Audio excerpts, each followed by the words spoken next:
Hello, friends. Good evening, greetings to all of you. I hope you all are doing excellent in your respective lives. So, here I, Kunal Nagpal, once again welcome you back to today's economic session. Dear friends, today's session is really going to be an enlightening session because it is going to throw some light on the major sectors of the Indian economy where if we put our best foot forward, we would really excel in a correct direction. And also, as we have been discussing in our previous sessions as well, the international organizations like the World Bank and the International Monetary Fund have been appreciating India's success in terms of GDP and other economic factors as well.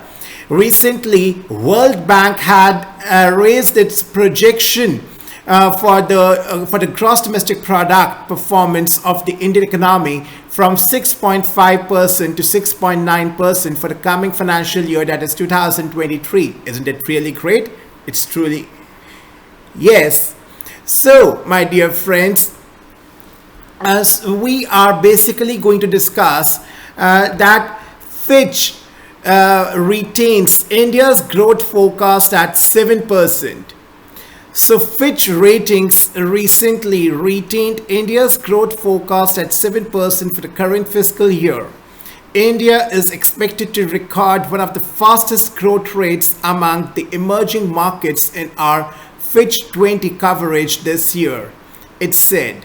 It, however, pared the forecast for the next two financial years, noting that even though the country is shielded to some extent from external economic shocks, it is not impervious to the global developments.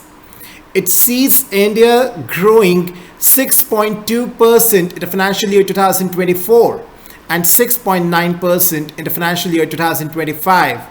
This is a downward revision from September when Fitch projected 7% growth for the current fiscal year, followed by 6.7% in the financial year 2024 and 7.1% growth in the financial year 2025. Yes, my dear friends, we know that the current phase in the entire global economy is quite turbulent, and as we quoted in our previous session, India's overall status is quite stable in this stormy sea scenario. So now we need to focus on where we need the correct modifications, that is, which sectors of the Indian economy need correct modification in order to progress in the right direction. Dear friends, education and textile sector, these are the two main sectors where India need to modify and incorporate technology in the correct manner so that it can ensure its progress in a certain way. So edtechs need to be a part of the entire education system.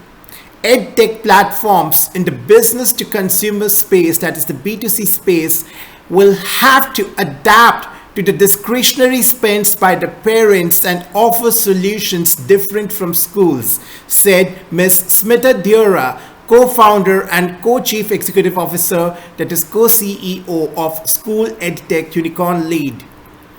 EdTechs have to be part of the entire education system, with anything done outside of a school being a banded solution, Ms. Deora added. Unfortunately, EdTech in India has become synonymous with the B2C EdTech or test preparation, and that is a very narrow view of EdTech. EdTech has to be the part of institutions. It has to be the part of the entire education system, and schools are a very important part of the learning journey. Ms. Deora, who was the winner in the Women Ahead category at the Economic Times Startup Awards 2022, told Economic Times in an interview. She said, The adoption of online edtech solutions grew during COVID-19 as schools took time to adapt to the online mode. The fast growth of the edtech was an aberration and had to go away with the phased lifting of the COVID-19 restrictions, she added.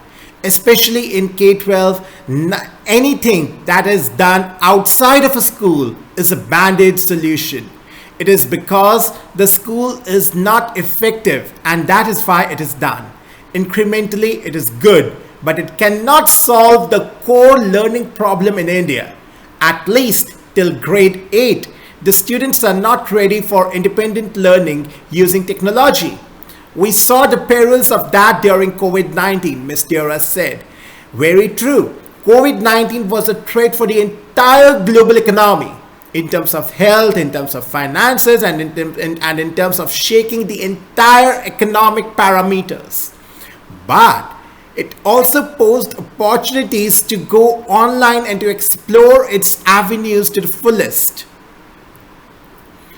Her remarks came at a time when COVID-led demand for online education was tapering, with rising dissatisfaction among parents who had enrolled their children for edtech offerings in the kindergarten to grade 12, that is K-12 segment, and test preparation categories. According to a survey report by the global strategy firm LEK Consulting and advisory firm DC Advisory, EdTech models in K-12 and test preparation segments have been met with a negative net promoter score as parents express less likelihood to renew their current subscriptions. Parents want their children to go somewhere and learn.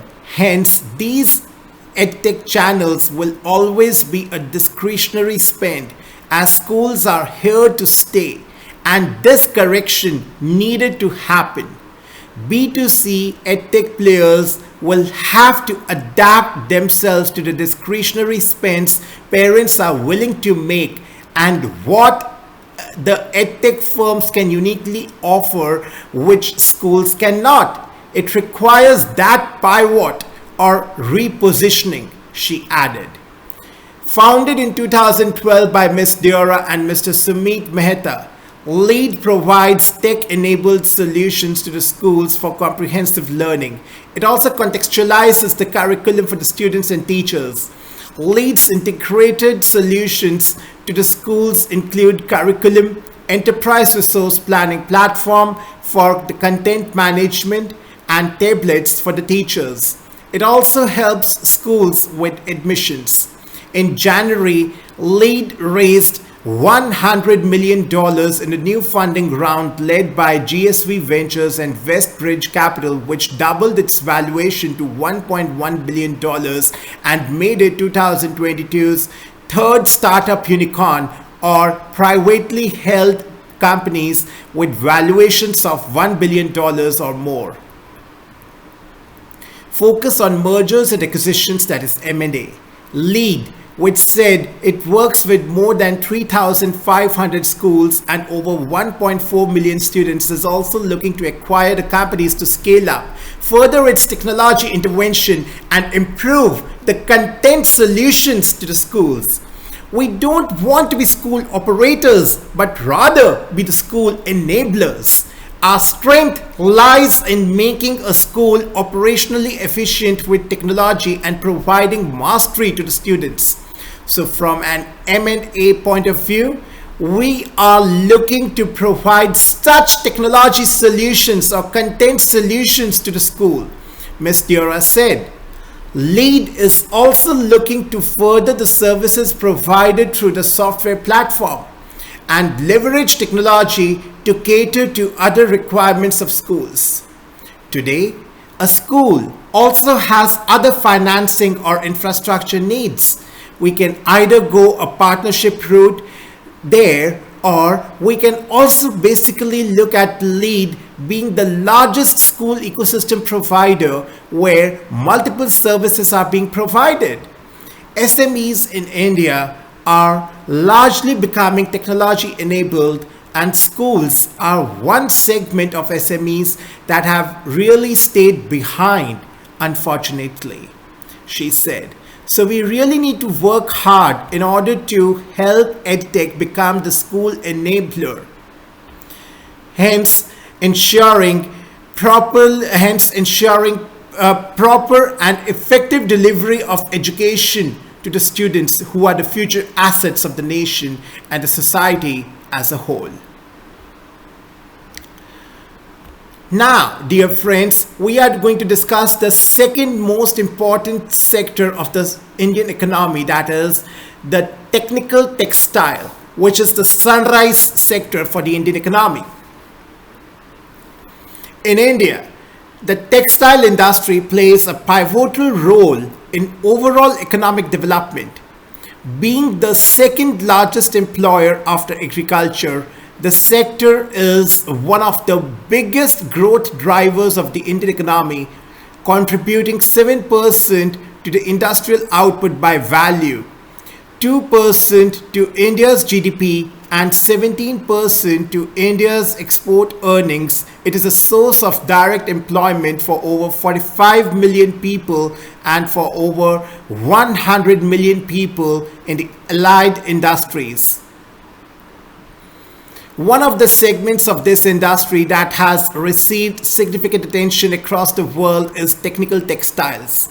Technical or engineered textiles constitute the products that are used for functional purposes rather than for their aesthetic characteristics and have applications across various industries.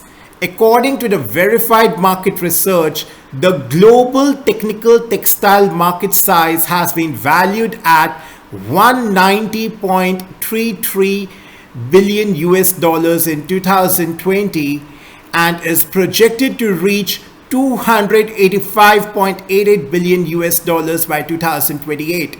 Isn't it excellent? Yes, it truly is. Technical textiles, a lucrative sector. Owing to its distinct technical performance and functional properties, the technical textile sector is experiencing a constant rise in demand in the global marketplace. In India too, the sector has emerged as a fast-growing segment owing to its use in an array of sectors. In fact, there is a rising demand for the technical textiles in markets like agriculture, automotive, healthcare, infrastructure, oil and petroleum, etc., as well as for hygiene and medical products by the consumers. So these factors, along with the higher returns in this segment as compared to the conventional textiles, are attracting the entrepreneurs, thereby making technical textiles a lucrative sector for investment. The sector has also helped in the growth and innovation of traditional textile products as it contributes to the value addition across the entire textile value chain. Due to its significant contribution, the technical textile sector in India is gradually becoming one of the most significant pillars of the textile industry. Aligned with the Honorable PM Modi's vision of Atmanirbhar Bharat, technical textiles play an important role in almost every sphere of social and economic activities of the country. The technical textile market is segmented on the basis of material, process, and application. So based on material, the market is divided into natural fiber, synthetic polymer, mineral, regenerated fiber, and others. Secondly, based on process, the market is categorized into woven, knitted, non-woven, and others. And thirdly, based on application, the technical textile market is divided into 12 sectors, namely agrotech, meditech, buildtech, mobitech, cloud tech, oikotech, geotech, pack tech, home tech, protech, Indutech, and Sportech.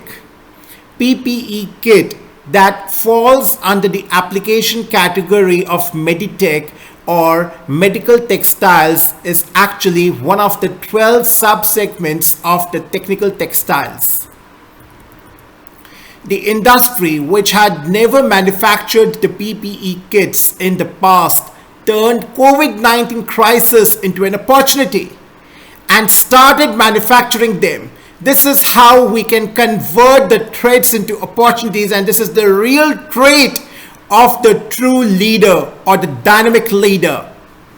This made India the second largest producer of PPE kits in the world. So keeping the Atmanirbhar Bharat vision in mind, the rise in domestic production of personal protective clothing for frontline workers and the paramilitary, military, medical and paramedicals among others would promote import substitution with a high degree of localization. In fact, during the COVID-19 crisis, the sector ramped up its manufacturing capacity to promote millions of masks. This was a modest contribution to serve the government and the country at large. The sector overall had also upscaled its technical textile capabilities to make available an array of health products ranging from masks, wipes, gowns, disposable sheets, disposable towels, and lifestyle products. Further, one of the most rapidly growing sectors in the textile industry in Indian market is that of the non-wovens, which comes under the process category. As more and more people look for hygiene with convenience, there is an enormous requirement for disposables and personal hygiene, feminine care, and home care products. Moreover, since more women join the workforce and contribute to the growth of the economy, the demand for the personal care and child care products saw a discernible escalation. Disposable products are convenient to the use and enhance the overall personal hygiene for both mothers and children. Even the home care products like dusters and cleaning wipes have witnessed a huge demand due to a rise in income, which in turn increases the use of non-woven fabrics. Besides, as environmental concerns grow and the norms for power and processing units are strengthened, it is expected that the industrial filtration products, which is a form of technical textiles, would play a major role in safeguarding the environment. So with growing environmental awareness, the need for more filtration, oil absorbent and landfill backing products has also increased. So the renewable energy sector also uses smart products and technical textiles in composites, which find its way into lightweight components. These are stronger than the conventional single material products or alloys, saving precious resources for the country. Now, what are the various constraints? The technical textiles sector is currently at an evolving stage in India, and considering the different dynamics of the sector, there are actually various challenges which are faced by the Indian textile sector in diversifying into the technical textiles space. Firstly being the small size and scale of operations. Secondly, high cost of raw materials. Thirdly, lack of skilled manpower. Fourth, high logistics cost. Fifth, rigid labor laws. Sixth, the foreign trade agreement with the European Union.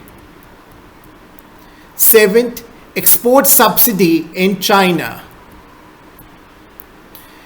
Eighth, technological know-how. So the government of India have been taking multiple steps for addressing the challenges faced by the technical textile sector, and with the right mix of policies, regulatory environment, and resolution of challenges, the sector can actually grow at a rapid pace and take the technical textiles sector to the new heights.